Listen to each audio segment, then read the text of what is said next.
नमस्कार। स्वागत है एक बार फिर आपका आपके अपने यूट्यूब चैनल भृगु एस्ट्रो में। आज हम जो टॉपिक कवर करेंगे वो करेंगे Ketu and house of desire. Ketu आपके जन्म का कारक है। क्यों आपके जन्म का कारक है ये मैंने अपनी बहुत सारी वीडियोस के अंदर बताया है, क्योंकि अगर आप देखते हैं जोडियाक, हमारा जो जोडियाक है वहाँ पर पहला नक्षत्र केतु का है। तो इस दुनिया में आपको लेके आने वाला केतु है, लेकिन केतु लेके आया तो उसकी कोई ना कोई डिजायर तो होगी ना, इसलिए तो आपने जन्म लिया है। आपकी कुछ डिज़ायर्स बाकी हैं जो पूरे पुराने जन्मों से, किसी भी जन्म से आपकी साथ में आ रही हैं, और उन्हीं डिज़ायर को पूरा करने के लिए आप जन्म लेते हैं, राइट। तो आज का वीडियो इसी के ऊपर है। इसमें आपको दो चार्ट का एग्जांपल दूंगा जो मेरे को माइंड के अंदर है, और बाकी आपको 12 घरों में बताने की कोशिश करूंगा कि कैसे आप इसको देख सकते हैं, कहाँ पर इसको देख सकते हैं।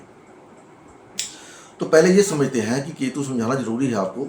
बाकी कई लोग इसको पसंद नहीं करते, लेकिन मेरी हैबिट है कि बेस देना जरूरी होता है ताकि आप इस बात को समझ सकें। काल पुरुष की कुंडली के अंदर क्या होता है कि जो 11वां घर होता है वो हमारा होता है हाउस ऑफ डिज़ायर्स। जो डिज़ायर हम लेके पैदा होते हैं, जो हमारी डिज़ायर ऑलरेडी है, या मेरे हिसाब से 11वां घर जो होता है वो डिज़ायर हाउस वो है जो अब डिज़ायर आपने पूरी कर ली, क्योंकि आपको 12वें घर में जाना है साल्वेशन के लिए। तो आप साल्वेशन के लिए तब तक नहीं जा सकते जब तक आपकी डिज़ायर पूरी नहीं हो जाती। इसीलिए ओशो ने क्लियर शब्दों में कहा है कि मोक्ष का अधिकारी वही है जिसने सब कुछ अपने इस लाइफ के अंदर भुगत लिया है, भोग लिया है। क्यों? क्योंकि डिज़ायर कोई बाकी रहनी चाहिए। उन्होंने साफ कहा है कि जो गरीब लोग हैं, मीडियम परिवार के लोग हैं, वो लोग मोक्ष के अधिकारी नहीं हैं। क्यों नहीं है? क्योंकि उनकी डिज़ायर बाकी है।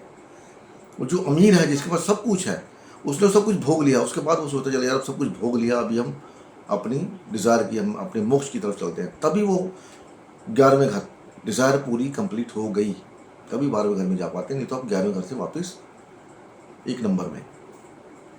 और ऐसा भी कहा जाता है कि जब आत्मा प्रवेश करती है तो वो 11वें घर से करती है। There are so many things.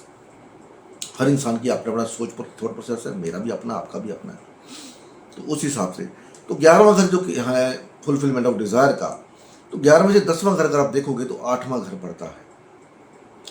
8वें घर का स्वामित्व मंगल के पास है, लेकिन उसका को लॉर्ड केतु को बनाया गया है। 8वें घर का कारक शनि देव भी है, ठीक है। शनि का हेडक्वार्टर बोला जाता है 8वां घर, क्योंकि शनि कर्म के कारक है। 8वें घर में जब इंसान की डेथ होती है, when you left the body, it's 8th house, that is why it is, ये बोला जाता है कि 8वें घर ट्रांसफॉर्मेशन अच्छी और बुरी दोनों तरीके की होती है, दोनों तरीके की। वो डिपेंड करता है कि आप क्या चाहते हैं। तो वो 10वां घर है आपकी डिज़ायर का, 10वां घर आपकी डिज़ायर का कर्म। जो कर्म अपनी डिज़ायर का आप लेके आए वो पूरा नहीं कर पाए, वो 8वें घर के अंदर है। और 8वें घर का स्वामी कौन है? मंगल के साथ केतु है। केतु को ज़्यादा लिया जाता है क्योंकि मंगल को तो पहला घर मिला ही हुआ है। तो इसलिए मंगल अगर अब 8वें से आप 11 तक जाएंगे तो क्या बचेगा? 4, चौथा घर। तो जब इंसान की डेथ होती है तो उसकी बहुत सारी डिजायर्स होती है जो उसके अंदर, मन के अंदर रह जाती है, पूरी नहीं हो पाती। उन्हीं डिजायर को पूरा करने के लिए वो नया जन्म लेता है, ठीक है। तो कैसे देखेंगे इसको? 2 चार्ट बताता हूँ आपको। पहला चार्ट महात्मा गांधी। अब ऐसा बोला जाता है कि महात्मा गांधी में हर टेक्निक जो है वो प्रूव हो जाती है। उसका चार्ट ही ऐसा है, कोई मैं तो मतलब ये सोचने की बात है। खैर एनीवे, तो महात्मा गांधी के चौथे घर में केतु बैठा हुआ है। तो वहां से 4 घर आगे गिनेंगे तो कौन सा घर आता है? 7वां घर। वहां पर कौन बैठा है? बृहस्पति, वक्री होकर बैठा है। तो आप देखो महात्मा, ये एक बात सोचने वाली है कि केतु से 4 घर आगे को भी ग्रह बैठा होगा, वो उस आपकी इच्छा का पूर्ति का सबसे अहम ग्रह है। कैसे? अब बृहस्पति तीसरे और छठे हाउस का स्वामी है महात्मा गांधी के चार्ट में। तो छठा हाउस को होता है साधना, कंपटीशन, ठीक है। तीसरा हाउस होता है एफर्ट्स का, नॉलेज का, और वहां पर धनु राशि है। तो महात्मा गांधी फॉरेन कंट्री गए अपनी पढ़ाई पूरी करने के लिए, कंपीट किया वहां पर, और वहां पर बैरिस्टर बने। छठा घर किसका होता है? वकील का होता है। तो वो वकील बने, इच्छा थी कि मैं वकील बनूं, वो कुछ और भी बन सकते थे, वो किया। उसके बाद क्या होगा? वो वापस अपनी होमलैंड पे आ गए, जब यहाँ पर आके उन्होंने देखा कि ये सब हो रहा है, ऐसा कुछ हो रहा है, तो वहाँ से फोर्थ हाउस किसका होता है? सातवां घर बड़े बड़े लोगों से मेल जोल का भी है। अब इच्छा तो वहाँ की है, लेकिन इच्छा पूरी कहाँ करनी है? अपनी होमलैंड में, क्योंकि केतु फोर्थ हाउस में आपका जन्मभूमि है। यहाँ पर उन्होंने अपनी जो विद्या ग्रहण करी थी उसको अपने उपयोग में ला करके फाइट करे, क्योंकि सिक्स्थ हाउस फाइट का है। फाइट करी और पद प्राप्ति करी। क्या पद प्राप्ति करी? He become the first father of the nation, राष्ट्रपति बन गए महात्मा गांधी, राष्ट्रपिता, फादर। ठीक है, बृहस्पति फादर का कारक है। ठीक, उसके बाद फोर्थ हाउस जो सेवंथ हाउस है वो उसका भी है, मैं यहाँ बोलना नहीं चाहता। और आप सबको पता है कि आपने आखिर टाइम तक महात्मा गांधी किन लोगों के साथ थे। तो ये तो महात्मा गांधी का चार्ट हो गया। उसके बाद बात करते हैं इंदिरा गांधी का चार्ट। कर्क लगना and Ketu in the 12th house, Gemini sign. वहां से फोर्थ हाउस कौन सा पड़ता है? 3rd हाउस, एफर्ट्स का, करेज का। ठीक है, तो जेमिनी साइन में केतु बैठा है 12वें घर में। 12वां घर क्या होता है? फॉरेन लैंड जो होती है वहां पर। तो आपको सबको पता होगा कि जो इंदिरा गांधी को iron lady of the India नाम दिया वो फॉरेन से मिला। हिंदुस्तान में किसी ने नाम दिया? वो फॉरेनर ने नाम दिया कि she is the iron lady of the Hindu of the India. चलिए, यहां से 3rd हाउस बना 4th हाउस, एफर्ट्स का। तो अपनी लाइफ के अंदर उन्होंने अपने दुश्मनों के लिए कैसे कैसे डिसीजन लिए सबको पता है कि मेरे को अपनी पावर दिखानी है। 6th house of disputes, 6th house of enemies, how to defeat the enemies. दुश्मनों को कैसे पराजय दिखाना है पता है। वाणी कैसे बोलनी है जेमिनी में 3rd हाउस में पता है। अपनी वाणी से लोगों को प्रभावित कैसे करना है पता है। ठीक है, वहां पर कोई ग्रह नहीं बैठा हुआ। हालांकि उस ग्रह को आप देख सकते हो, जो ग्रह उस तीसरे घर का स्वामी है, मरकरी बनता है। अब मरकरी उनका चार्ट में कहाँ था मेरे को पता। मरकरी 5th हाउस में था। Power, how to get the power by your own efforts. ठीक है, तो ऐसे 12 घरों के अंदर मैं आपको इसको करने का प्रयास करता हूं। 1st हाउस में केतु होता है, तो ऐसे लोगों की सबसे ज्यादा जो डिजायर होती है, जो पिछली जन्म से उन्होंने कैरी करी होती है, वो डिजायर होती है अपना होमलैंड, अपने घर में किसी को आने नहीं देना, घर के अंदर रहना। ठीक है, इनको अपनी होमलैंड से बहुत प्यार होता है, घर से बहुत प्यार होता है, गाड़ी, ये सब। इनको ये कहता है कि मेरे घर की चीजों को कोई भी आके मिसयूज ना करे। केतु इन द लगना। अब वहां पर साइन कौन सा है इसको आप ऐड कर सकते हैं। मान लीजिए वहां पर लिब्रा साइन है। ठीक है, तो आप क्या करेंगे? अपने पार्टनर को लेकर के बहुत ज्यादा पॉजिटिव हो जाएंगे कि मेरा पार्टनर मेरे से ही बात करे, मेरे साथ रहे, बड़े लोगों से मेरे लिंक हो, वो मेरे टच में रहे। ठीक है, अपने घर को सजा सवार के रखना ताकि पता लगे कि कोई अपने घर के अंदर आया है। आपको एग्जाम्पल दिया है, वहां पर लिब्रा साइन है, कब लगन में 4th साइन है। दूसरे घर में केतु होगा तो वहां से 4th हाउस पड़ेगा 5th हाउस। तो बच्चे, नॉलेज, पावर, ये इसकी डिजायर है, ये लेके पिछले जन्म से आ रहा है, मेरे को ये चाहिए। और इसी के लिए ही काम करेगा। आप देख लो, इसी के लिए ही काम करेगा। दूसरे घर में बैठा हुआ केतु खाना पीना भूल जाएगा, खाना पीना याद है कि नहीं है, लेकिन काम उसके लिए करना है। नॉलेज, बच्चे, अथॉरिटी। 5th हाउस से और बड़ा कुछ देखा जाता है, रोमांस देखा जाता है, पिक्चरें देखी जाती हैं। और वहां पर साइन कौन सा है ये आपको देखना पड़ेगा। उस साइन से संबंधित आपकी डिजायर होगी। कोई ग्रह वहां पर बैठा हुआ है तो वो सबसे ज्यादा आपकी उस डिजायर के प्रति आपको आकर्षित करेगा। वहां पर आप उसको लेके बहुत ज्यादा पॉजिटिव होंगे। मान लीजिए वहां पर मरकरी बैठा हुआ है तो नॉलेज, सिबलिंग, बात करना, नॉलेज ग्रहण करना, तरह तरह की नॉलेज ग्रहण करना। ऐसे लोगों के पास 2-3 तरह की नॉलेज होगी। सेकंड हाउस में केतु, मरकरी बैठा हो वहां पर 5वां हाउस में। गाना बजाने का शौकीन होगा, अपना वाद्य किसी को देगा नहीं, सुकून मिलता होगा बजा के, वैसे बैठे ऐसे सुकून मिलता होगा। मेरा हालांकि केतु नहीं है लेकिन मेरे को सुकून मिलता है, मैं करता हूँ ऐसे। थर्ड हाउस में केतु होगा तो वहां से फोर्थ हाउस कौन सा हो गया? Sixth house. हेल्थ इश्यू, खेती बाड़ी, पशुपालन, डॉग्स, जो पेट डॉग्स होते हैं वो, कंपटीशन, मामा मामी, ठीक है, कंपटीशन में पीछे नहीं रहना, किसी से बहस में नहीं हारना, आर्गूमेंट करना पूरा। थर्ड हाउस में केतु बैठा हुआ तो क्योंकि उसको हारना नहीं है। सिक्स्थ हाउस कंपटीशन का है। अपनी सेहत के प्रति सजग होना, कैसे सजग हो सकता हूँ, क्या कर सकता हूँ ताकि मैं बीमार ना पड़ूं। फोर्थ हाउस में केतु होगा तो सेवंथ हाउस। सेवंथ हाउस किसका है फिर नहीं बताना चाहता मैं यहाँ पर, क्योंकि वो थोड़ा सा बाहर का, सबको पता है कि एक आदमी एक औरत से शादी क्यों करता है, एक औरत एक आदमी से शादी क्यों करती है, just because of seventh house. तो सेवंथ हाउस आपका स्पाउस भी है।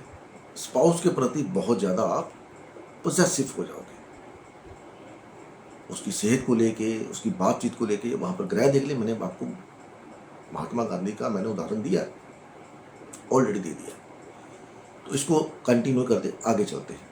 पंचम हाउस में केतु बैठा हो तो वहां से फोर्थ हाउस पड़ता है आठवां घर। आठवां घर किसका होता है? अनअर्न्ड मनी, रिसर्च और आपके इन लॉस, इनहेरिटेंस। ये अपनी इनहेरिटेंस नहीं छोड़ना चाहता क्योंकि पिछले जन्म में रह गई थी इसकी, चाहिए। रिसर्च के क्षेत्र में अच्छा काम करेगा, बहुत अच्छा काम करेगा यहां पर अगर केतु आ गया तो। ढूंढ के लाएगा, समुद्र के बीच में से जाके मोती ढूंढ के लाएगा। आठवां घर समुद्र का भी होता है। अब समुद्र में डुबकी लगाने नहीं चले जाना, मतलब रिसर्च के अंदर, इंश्योरेंस, अच्छा काम करते हैं। शेयर मार्केट के अंदर इनको इंट्यूशन आती है, ये बढ़ेगा ये घटेगा, दिमाग काम करता है वहां। सिक्स्थ हाउस में केतु हो तो वहां से नाइन्थ हाउस। अब नाइन्थ हाउस किसका हो गया? गुरु का हो गया, फादर का हो गया, नॉलेज का हो गया, हायर नॉलेज का हो गया, स्पिरिचुअल नॉलेज का हो गया। तो देखिए आप वहां पर अपने फादर को लेकर कितने पॉजिटिव हो गए। फादर से लड़ोगे भी लेकिन फादर को प्यार भी बहुत करोगे क्योंकि फादर है। बहुत ज्यादा अटैचमेंट होगी फादर के साथ। और फादर के जाने के बाद आप टूट भी जाते हो, अपने आप को असहाय महसूस करते हो। कोई गुरु आपका चला जाए उसके साथ असहाय महसूस करते हो। उसके बाद नॉलेज ग्रहण करने को सबसे अव्वल नंबर आगे मुझे ये भी चाहिए, ये वेदों में क्या लिखा है, क्यों लिखा है, डिजायर फंसी है वहां पर। सेवंथ हाउस में केतु हो तो 10th हाउस आपके डेली कर्मा, आपका प्रोफेशन एरिया देख लो। आप बाउंड हो गए वो काम करने को जो आपने नियम बना दिए।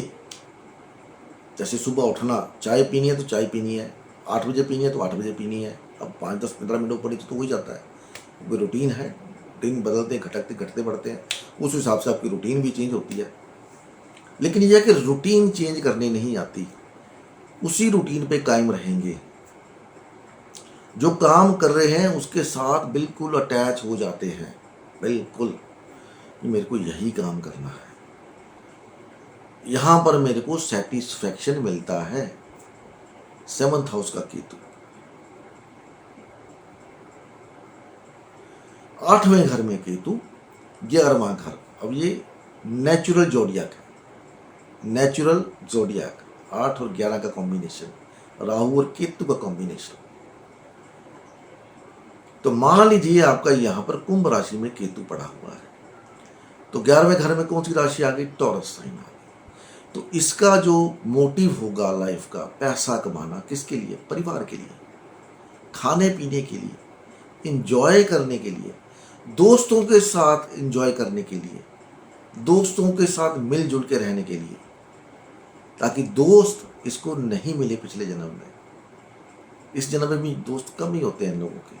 आप देख लीजिए 8वें घर में केतु, बताओ गिने चुने होंगे, बस यही इच्छा लेके आ रहा है कि मेरे को पैसा कमाना है, परिवार के लिए पैसा कमाना है, मेरे पास ये भी हो वो भी हो, उसी के लिए लगा रहेगा, उसी के लिए, ताकि परिवार के लिए कुछ कर सकूं, फैमिली के लिए कुछ कर सकूं। 9th हाउस का Ketu 12th house, 4th house है। अब 12th हाउस क्या हो गया? फॉरेन लैंड, स्पिरिचुअल साधना, सोना, अपना बेडरूम किसी को शेयर ना करना, बजाय अपने स्पाउस के। स्पाउस तो आपके साथ बेड पे सोएगा, बच्चे भी हो सकते हैं, but think still they don't allowed anyone to come into their bedroom, don't want to share their bedroom with any other person. Spiritual foreign जाने की बड़ी इच्छा होती है इनको, फॉरेन ट्रैवल करूं मैं, फॉरेन घूम के आऊं, देखो फॉरेन में है क्या। अब फॉरेन में क्यों जाना है वो राशि बताएगी, या वहां पर बैठा हुआ ग्रह बताएगा। जो 12th हाउस है वो हायर, आकाश, पहाड़ी एरिया जैसे होता है, हिली एरिया, वो भी 12th हाउस है। लॉन्ग ट्रैवल, पहाड़ों पे जाके रहना अच्छा लगता है। केतु 9th हाउस, स्पिरिचुअल लोगों को सलाह देना, केतु 9th हाउस, ये सही है, ये गलत है, ऐसे नहीं ऐसे, ऐसे नहीं ऐसे। केतु 10th हाउस, ये सूत्र मेरे को पता कहां से मिला, या इसको मैंने डिकोड कहां से किया? केतु 10th हाउस से। क्योंकि 10th हाउस में केतु हो तो शास्त्र बोलते हैं कि ऐसे आदमी का प्रोफेशन कभी भी स्टेबल नहीं रहेगा, ब्रेक्स आते रहेंगे। क्यों बोला? मेरे को है बेटा क्यों बोलने की, क्यों? अरे भैया वहां से 4th हाउस कौन सा पड़ता है? लगना आप खुद पढ़ते हो। 10th हाउस में आपको वहां पर इंटरेस्ट नहीं आता, इसलिए क्योंकि जो आप चाहते हो वहां पर मिलता नहीं है। राशि देख लो कौन सी है लगन के अंदर, वो चीज आपको नहीं मिलती है आपने आपके प्रोफेशन एरिया में, इसीलिए आपको वहां पर ब्रेक मिलता है। यार नहीं, मेरे को ये नहीं, मेरे को वहां पर जाना है। डिजायर है, लगना डिजायर है आपकी, लगना में पड़ी हुई राशि और ग्रह desire. That is why these people have break in education. 11वें घर में केतु हो तो वहां से 4th हाउस, 2nd हाउस हो गया, finance, family, how to earn money, how to get resources कैसे क्रिएट करूं ताकि मेरे को पैसा जनरेट हो। 11वां घर पैसे का, मैं अपनी ख्वाहिशें पूरी कर सकूं। पैसा कहाँ से आएगा, कैसे आएगा, कैसे खर्च करना है, परिवार को सिक्योरिटी कैसे देनी है। 11वें घर का केतु 2nd हाउस, देख लो आपकी लाइफ का फंडा है या नहीं है। अब ये तो नहीं हो सकता भी किसी के चार्ट के अंदर केतु कहीं ना बैठा हो, 12 घरों में कहीं ना केतु बैठा है। पसंद आएगी वीडियो तो लाइक जरूर कर देना, बाकी जैसे आपकी इच्छा। 12वें घर का केतु तो इंदिरा गांधी का चार्ट मैंने आपको बता ही दिया। तो ये था केतु के ऊपर मेरा वीडियो, जो मैंने रिसर्च करके बनाया, सोचा और देखा। अब कुछ लोग कहेंगे कि कॉपी किया है, तो भैया जो कहता कि मैंने कॉपी किया है तो ठीक है, कोई बात नहीं, चलता है, दुनिया है। मिलते हैं अगली वीडियो में, तब तक के लिए नमस्कार।